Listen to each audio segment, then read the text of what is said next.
अपनी जिद और अपने लक्ष्य के लिए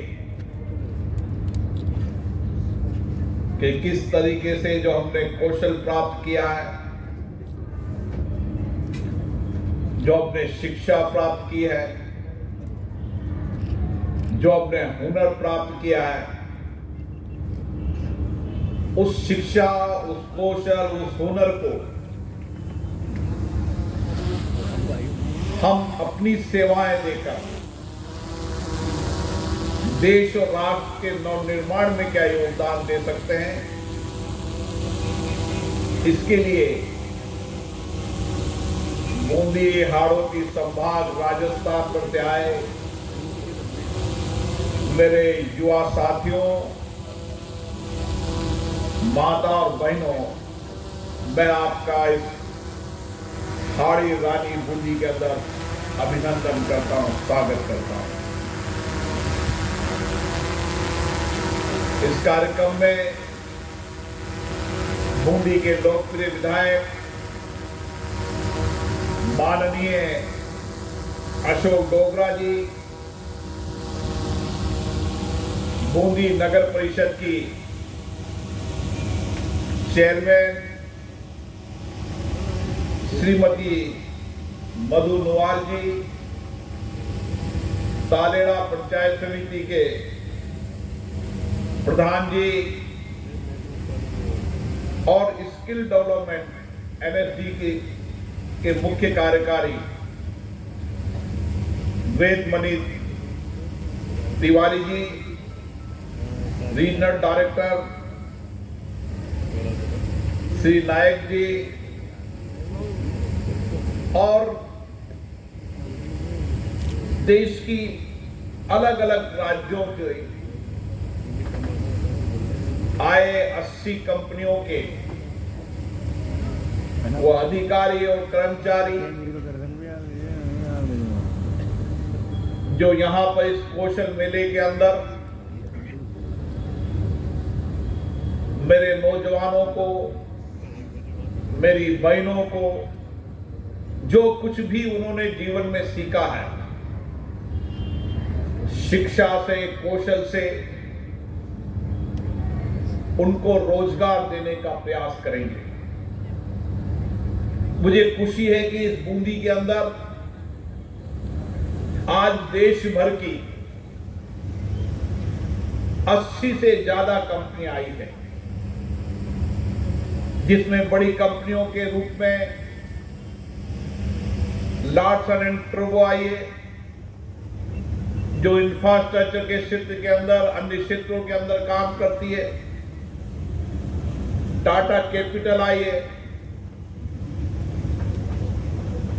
जो स्किल के क्षेत्र में भी काम कर रही है, जो सभी सेक्टर के अंदर काम कर रही है।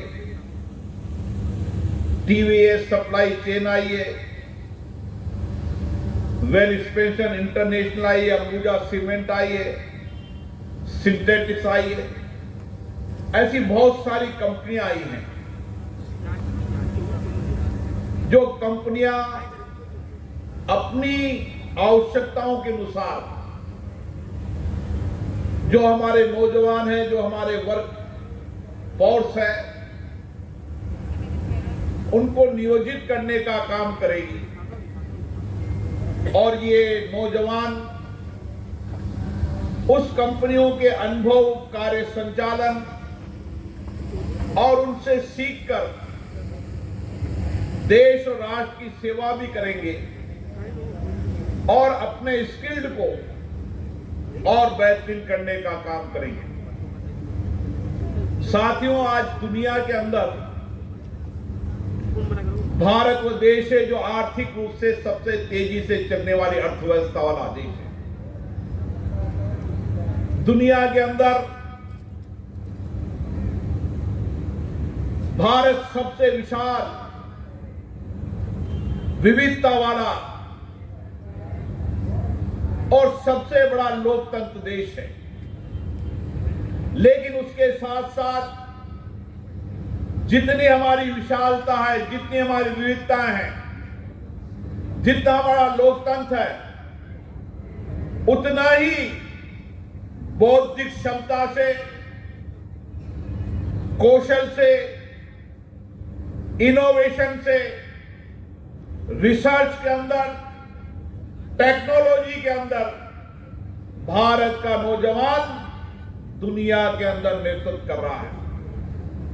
हमारे भारत के नौजवानों की बौद्धिक क्षमता, उनकी कार्यकुशलता अद्भुत है और इसलिए आज भारत के अंदर भी और दुनिया के अधिकतम देशों के अंदर भी कोई भी चुनौती आती है, कोई भी आपदा आती है, कोई भी संकट आता है या देश के लिए उनको कार्य संचालन में सुविधा और कुशलता है, उसके लिए अगर हर चुनौतियों का समाधान निकालने में सक्षम है तो ये भारत का नौजवान है। और इसीलिए वेदमणि तिवारी जी ने सही बताया कि हम आईटी सेक्टर के अंदर दुनिया के देशों से बहुत लेट आए, इंफॉर्मेशन टेक्नोलॉजी में भी लेट आए, लेकिन आज दुनिया के अंदर जितने विकसित देश हैं वहां भी अगर कोई नेतृत्व कर रहा है तो भारत का आईटी का नौजवान नेतृत्व कर रहा है। दुनिया की जितनी बड़ी कंपनियां हैं उन बड़ी कंपनियों का सीईओ है तो भारत का नौजवान है। यह हमारे नौजवानों की बौद्धिक क्षमता है और इसीलिए मेरे दूर दराज के गांव में बैठा हुआ नौजवान जिसकी बौद्धिक क्षमता अद्भुत है, कार्य कुशलता है, क्षमता है, सामर्थ्य है, उस नौजवान को कौशल देने की आवश्यकता है। उसको शिक्षा के साथ साथ वह किसी न किसी क्षेत्र के अंदर अपने को कौशल करे, स्किल्ड करे, ताकि वह अपने पैरों पर खड़ा हो सके। आज भारत की ताकत है कि भारत ने अपने दम पर इन नौजवानों की ताकत के बल पर 80,000 से ज्यादा स्टार्टअप शुरू किए हैं। वो स्टार्टअप हर समस्या का समाधान भी दे रहे हैं और लोगों को रोजगार भी दे रहे हैं। 100 से ज्यादा यूनिकॉर्न है जो दुनिया की बड़ी कंपनियों से बेहतर काम कर रहे हैं। आने वाले समय के अंदर, फरवरी के अंदर, जब कोटा के अंदर एमएसएमई और स्टार्टअप का मेला लगेगा तो आप देखेंगे दूर दराज का गांव का नौजवान ने किस तरीके से नए इनोवेशन से, नए रिसर्च से दुनिया के अंदर जो समाधान निवा वो दूर दराज के गांव के किसान के बेटे ने उस चुनौतियों का समाधान कर कर देश और दुनिया को दिशा देने का काम किया। और इसीलिए भारत के प्रधानमंत्री जी ने कहा है कि आने वाले समय के अंदर दुनिया में अगर भारत नेतृत्व करेगा तो हमारे नौजवानों के कारण करेगा, उनकी उद्यमिता, उनके कौशल के काम के कारण करेगा। इसलिए आप पर भरोसा है भारत के प्रधानमंत्री जी का। हमें अपनी ताकत पर भरोसा होना चाहिए कि दुनिया के अंदर जो नौजवान ने सबसे बेहतरीन काम किया है, जो सबसे नया रिसर्च किया, इनोवेशन किया है, भगवान ने मुझे मनुष्य दिया है, जीवन दिया है, मैं भी उतना ही बेहतरीन रिसर्च इनोवेशन कर दुनिया के अंदर भारत का नाम रोशन करने का काम करूं। और इसीलिए आज हमारी वर्कफोर्स दुनिया के अंदर सबसे बड़ी ताकत है। कोई समय ये कहा जाता था कि भारत की आबादी अभिशाप है, भारत के नौजवानों को रोजगार कहां मिलेगा? आज ये गांव का बेटा नौजवान रोजगार देने वाला भी बन रहा है और रोजगार लेने वाला भी बन रहा है। और एक समय में जब देखूंगा, जब मेरे गांव का, शहर का नौजवान खुद अपने पैरों पे खड़ा होकर 5 नौजवानों को रोजगार देगा और इसी भारत के अंदर एक व्यक्ति भी बेरोजगार न रहे, इस लक्ष्य से हम सबको सामूहिक मिलकर काम करने की आवश्यकता है। और इसीलिए चाहे एग्रीकल्चर सेक्टर हो, चाहे आईटी का सेक्टर हो, चाहे इंफ्रास्ट्रक्चर का सेक्टर हो, चाहे टेक्नोलॉजी का हो, चाहे आधुनिक मशीन के युग का हो, दुनिया के अंदर वर्क की नेचर के परिवर्तन के साथ हमें भी अपने आप को परिवर्तन करने की आवश्यकता है। आज दुनिया के बदलती परिस्थिति के अंदर कार्य का दिशा परिवर्तन हुई है। आज हम इंफॉर्मेशन टेक्नोलॉजी के अंदर चले जाएं तो आज दुनिया के अंदर आईटी के नौजवानों की डिमांड भारत में भी है और भारत के बाहर भी है। तो मैं किस दिशा की ओर शिक्षा प्राप्त करनी है, किस दिशा की ओर कौशल प्राप्त करना है, बदलते भारत के परिप्रेक्ष्य के अंदर जो कार्य के परिवर्तन हुए हैं उसके साथ हमें भी परिवर्तन करने की आवश्यकता है। इसलिए नेचर ऑफ जॉब जिसे कहते हैं कि आज ये जो ड्रोन उड़ रहा है, एक समय आएगा जब देश के हर किसान के खेत पर ड्रोन होगा और उसको ये गांव में रहने वाला नौजवान उड़ाकर और अपने गांव में खेती कर कर उसके उत्पादन को बढ़ाने का काम करेगा। एक समय आएगा जब गांव में पैदा होने वाला वो मक्का हो, बाजरा हो, ज्वार हो,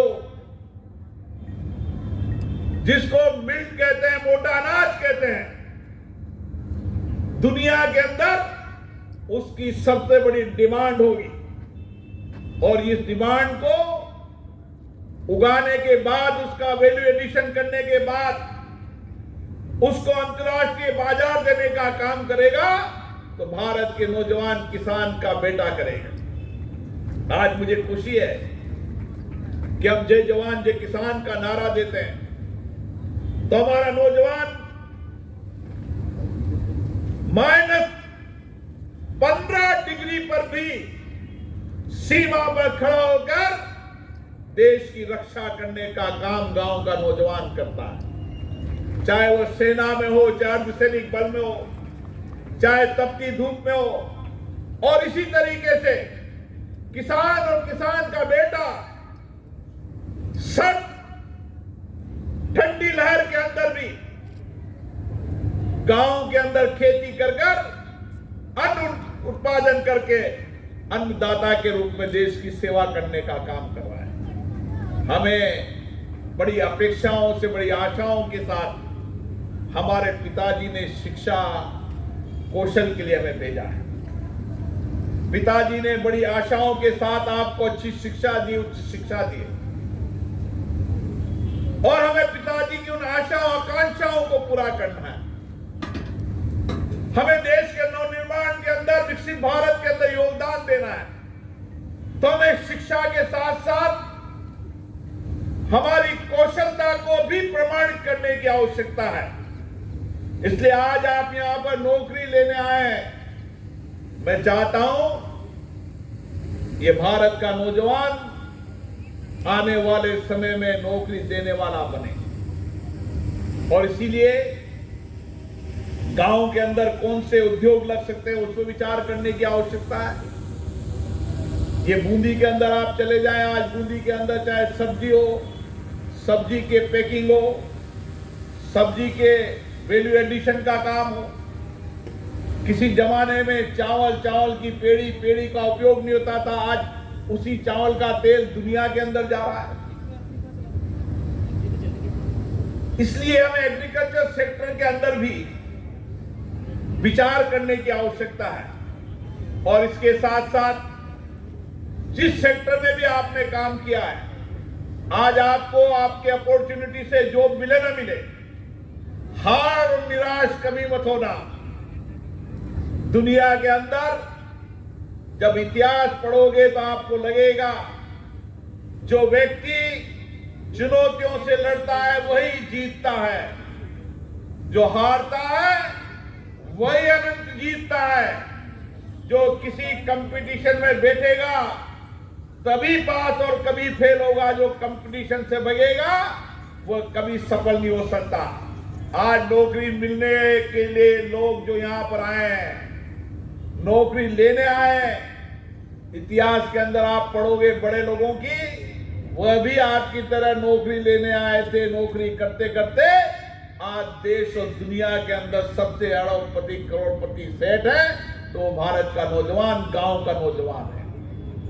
इसलिए मेरी अपेक्षा यहां पर नौकरी करने तक ही नहीं है कि आपको कोई जॉब मिल जाए 25,000 की, 30,000 की, 50,000 की। ये तो समय अभी आप 1 साल 2 साल बाद देखेंगे। दुनिया के अंदर भारत का जैसी वर्कफोर्स कहीं नहीं है। दुनिया के अंदर भारत के नौजवानों की डिमांड है, लेकिन हम भारत के बाहर भी और भारत के अंदर भी, मुझे आशा है मेरा नौजवान आने वाले समय में नौकरी देने वाला बनेगा। आप अभी कुछ दिन नौकरी करेंगे, वहां सीखेंगे, कौशल करेंगे, अनुभव करेंगे। मैं अभी कुछ दिनों पहले जितने देशों में गया, उन देशों में मैं अनुभव किया कि मैंने देखा कि एक व्यक्ति वहां पर नौकरी करने आया था। मैंने कहा किस लिए आए थे? कि मैं यहां पर कपड़े की रेडीमेड की दुकान पर नौकरी करने आया था। मैंने कहा क्या किया कि कुछ दिन मैंने नौकरी की, आज मैं यहां पर 10 फैक्ट्री का मालिक हूं। मैंने ऐसे कई उदाहरण देखे, इंडोनेशिया में देखा, मेक्सिको में देखा, सुरीनाम में देखा, जापान में देखा। बूंदी का व्यक्ति जापान के अंदर एक छोटे से नौकरी करने गया था, आज 4 होटल उसके जापान के अंदर है और एक आईटी की बड़ी कंपनी चला रहा है। और इसलिए आप भी आज यहां पर नौकरी करने आए हैं। वक्त आएगा कि दुनिया के अंदर बड़ी कंपनी के रूप में आप नौकरी देने वाले बनोगे। इसलिए मेरा आपसे आग्रह है कि आज जो जॉब मिलती है, नेचुरल जॉब मिलती है, उसका प्रयास करो। नहीं मिलता है तो फिर हम प्रयास करेंगे। देश के अंदर अब जॉब्स की कमी नहीं है, डिमांड बहुत है, लेकिन हमें उसके मुकाबले में उस स्तर का कौशल बनाना पड़ेगा, उसकी स्किल्ड बनानी पड़ेगी। जो नए नेचर के जो जॉब आ रहे हैं, उन नए जो नेचर के जॉब के अनुसार हमें स्किल्ड करना पड़ेगा कि ड्रोन उड़ाने के लिए कितने नौजवानों की आवश्यकता पड़ेगी देश में। बूंदी का हर व्यक्ति 3 दिन इस कंपनी के ड्रोन यहां पर रहेंगे और आने वाले समय के अंदर आप कहेंगे तो एक कंपनी को कहेंगे कि कंपनी का व्यक्ति यहां पर एक लगाए और बूंदी का हर व्यक्ति ड्रोन चलाना सीखे और आने वाले समय के अंदर बूंदी का नौजवान यहां पर भी और दुनिया के अंदर ड्रोन के माध्यम से खुद अपना ड्रोन का मालिक हो। 90% सब्सिडी है, 10 पैसे जमा करने और अलग अलग खेतों में जाकर रोजगार भी दे और रोजगार के साथ खुद भी कमाने का काम। ऐसे बहुत सारी चीजें हैं। जब आप फरवरी के अंदर आएंगे तो आप जैसे नौजवानों का आप जब देखोगे कि किस तरीके के उन्होंने स्टार्टअप किए हैं, किस तरीके से छोटे छोटे काम।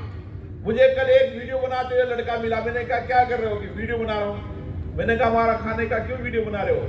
कि मैं क्या करता हूं कि कोटा में कौन सा खाना, कचौरी कहाँ मिलती है उसका वीडियो बनाता हूं और 1 लाख रुपया कमाता हूं। लोग कंपनी मुझे देते हैं। आप लोग देखो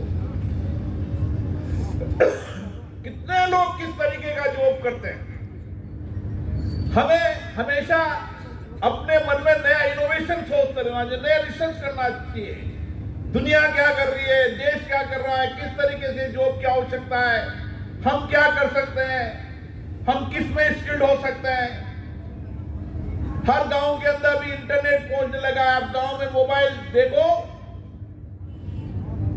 तो मोबाइल के अंदर हर समय नए इनोवेशन, नए रिसर्च, नए सोच, नए चिंतन को देखो। जो दुनिया का सबसे बड़ा आदमी हो उसकी कहानी को पढ़ो, जो दुनिया के अंदर सबसे बढ़िया स्टार्टअप बनाने वाले उसकी जीवन को पढ़ो और उससे सीखो कि हमें भी इसी तरीके का जॉब क्रिएशन वाला बनना है। हमें जॉब तो लेने आया हूं लेकिन आने वाले समय में जॉब देना है। बैंक का मेला लग रहा है 8 जनवरी को कोटा, वहां पर आप आए, किस नेचर के जॉब के आधार पर ऋण लेना चाहते हैं। मुद्रा बैंक के अंदर बिना गारंटी के आपको 50,000 से 10 लाख तक का लोन मिलेगा। जो बैंक लोन नहीं देगी उसकी जिम्मेदारी मेरी है। आप गांव के अंदर छोटा काम करना शुरू करो, शहर में छोटा काम करना शुरू करो। अरे एक लड़की यहां से मटर खरीद कर घर घर जाकर मटर बेचकर रोज 1,000 रुपया कमाती है। ऐसे बहुत सारी दुनिया के अंदर जॉब ऑफ क्रिएशन है। जब आप क्रिएटिव मेले के अंदर आओगे, स्टार्टअप मेले के अंदर आओगे, मैंने अभी दिल्ली के अंदर कृषि का स्टार्टअप मेला देखा, मैंने बॉम्बे में स्टार्टअप मेला देखा, दंग रहेगा कि दुनिया के अंदर भारत का नौजवान क्या क्या कर रहा है। और इसीलिए मुझे आज मैंने ये बूंदी के अंदर इसलिए कौशल मेला लगाया कि बूंदी के गांव को अपने घर के पास नौकरी की अपॉर्चुनिटी मिले, यहां से कुछ सीखे और आने वाले समय में बूंदी के लोगों को रोजगार दें। क्योंकि अगर बूंदी का व्यक्ति किसी कंपनी का मालिक बनेगा तो बूंदी के लोगों को रोजगार देने का काम करेगा। इसलिए मेरा आपसे आग्रह है, आज जो कुछ भी जॉब की अपॉर्चुनिटी उसकी कोशिश करें। फिर नए स्किल क्षेत्रों के अंदर भी आपको यहाँ से जानकारी मिलेगी, किस तरीके की डिमांड है, हमें किस स्किल्ड की ओर बढ़ना है, ये भी आपको जानकारी मिलेगी। और उसके साथ अपनी कौशल उद्यमिता को और सर्वश्रेष्ठ करने का काम करें। हमारे में ही क्षमता है, मैं ही जीवन के अंदर परिवर्तन करूंगा। बौद्धिक चिंतन, क्षमता, इनोवेशन, रिसर्च करने की ताकत मेरे में ही है और मैं ही दुनिया का सबसे बड़ा आदमी बनूंगा। इस रोजगार मेले का इसी लक्ष्य के साथ आपको जाना है। बहुत बहुत शुभकामनाएं, बहुत बहुत बधाई।